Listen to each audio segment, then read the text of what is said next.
At first, I was just sort of preparing for the worst to happen because all of my other families just didn't work out too well. 16-year-old Blake is finally home. It's a feeling that sort of can't be described by most people. Just 1 year ago, though, it was a much different story.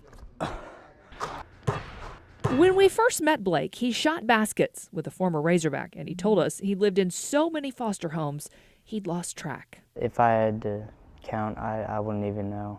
Like, it's just too much. Well, that story, it turns out, changed this boy's life forever. Brad and Dawn Bailey. Your video that you had with him, and she sent it to me on a text, and she said, "Don't y'all need him?" About 3 hours later, another friend that does not know her sent me the same link. And I thought, okay, this is not funny. Why are y'all both sending me the same link? The Baileys had no plans to adopt. They'd never even fostered a child. And on top of that, they had 3 girls of their own, 2 who had just moved out of the house. But then came another message. The next day, a third person that did not know the other 2 sent me the same link. And I just sat and watched the video of him and just cried and just knew he was supposed to be ours. It took 6 months before the Baileys could even meet Blake. That's about how long the adoption process takes. He was supposed to be part of our family, and we just fell in love with that video that you shared and the picture from the Heart Gallery. And we just looked at it and watched it and over and over and over again for those 6 months and just knew.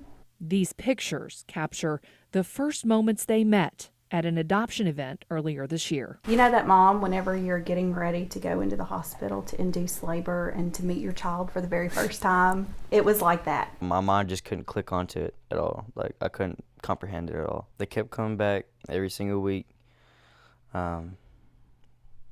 They brought money every time so I can get something out of the vending machine. This is the book that we made for him whenever we first met him. Almost made me cry.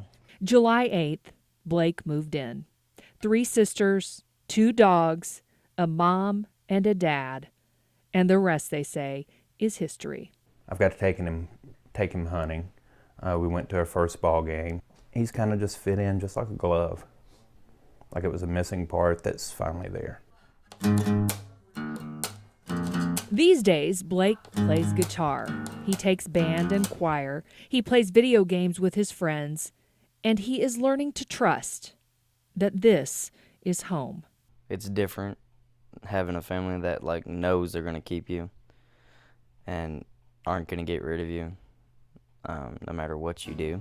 Kind of changes a kid's whole perspective of how they think and act. We've had to just go through the process of reminding him we're not going anywhere, and neither are you. You're home, you're here to stay, and even whenever it's not easy and it's not fun, you're still home. That one? Yeah, you cheated. He screwed up about 3 feet.